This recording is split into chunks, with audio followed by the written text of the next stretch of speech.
Is it coming home? I like to think so, to be honest. I mean, if you look at the two performances, really impressive. I think not just the... if you take away the goals, I think the way that the team looked really calm, and you can really sense the confidence. Yeah. I think the team spirit is really important, because I think in a tournament where you're together in a hotel for a long period of time, and it can become boring, but even looking at the stuff on social media, the boys are always together. You know, they're in the games room and that's down to Gareth Southgate, is it? Absolutely. Or the members of the squad. And Harry Kane, probably. Of course, it's down to everyone. I mean, it's down to the manager, because my time in the squad, you know, the manager, I mean, it's completely different to when I first got into the England squad. The stuff that Gareth trying to implement, you know, the team spirit's so important. I think it's one of the most important things. If you look at the most successful teams, they've always had good team spirit, and you can definitely sense that. I saw Rio Ferdinand, you know, he played in the sort of golden era, we called it, but he was acknowledging there seems to be a lot more freedom for the players now, a lot more fun. Yeah. They look very relaxed. They're able to play their own game, which he felt they weren't perhaps under previous managers.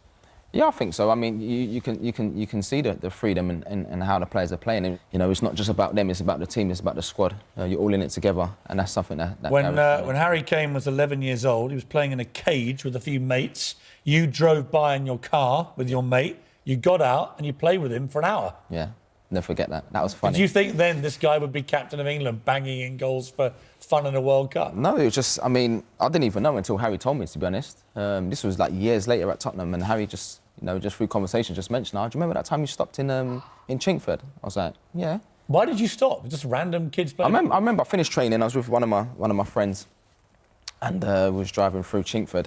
It was after training, and this group of kids was playing on the five-a-side in the cage. And obviously, I used to love doing that when I was a kid. So I just said to them, "Just stop." So I stopped, and they sort of like, "Is this really happening?"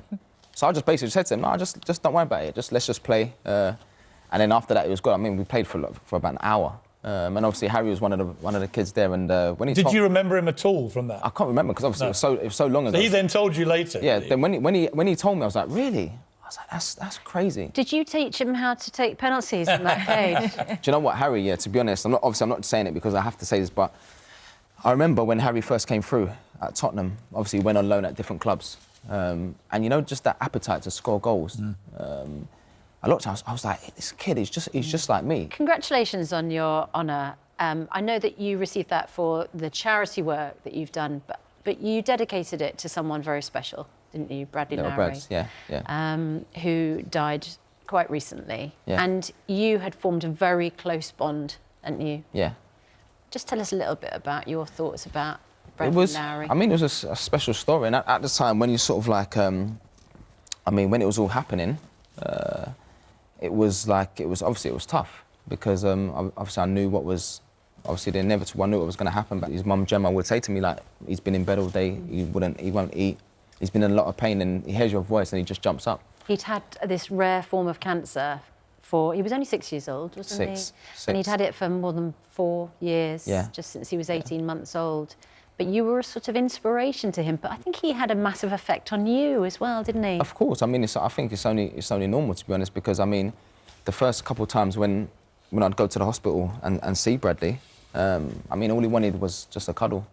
And for me, it was I don't know, it was such a good feeling. I remember going away from it thinking, wow, that's powerful. Yeah. I know the feeling I got from that.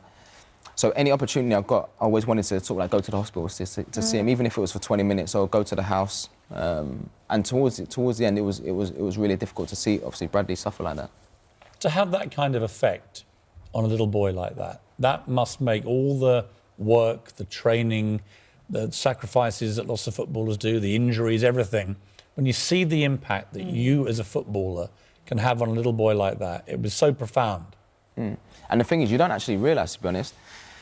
I mean, it's almost like I always say, you're living a dream, really. I mean, there's so many kids that want to go on and to become professional footballers, and it's almost like living the dream. It was like an instant connection when I first met Bradley. You know, just the way, I think it was just the way he looked at me. You know, it was real special. It was incredibly moving watching both of you for all that period, and not least when he very sadly died, obviously, afterwards for you and the family. It must have been a very sad time. But it's so good that you're getting recognised for the awareness that you also shone on his plight, on the charity and everything else. It's such an important thing, such a great use of your fame as a footballer. Footballers get a bad rap. I think you have, in the last couple of years, done an amazing thing to correct that bad rap, actually, with the work you did. So congratulations, and best of luck with the OBE. You worked out what to say to the Queen yet, or not?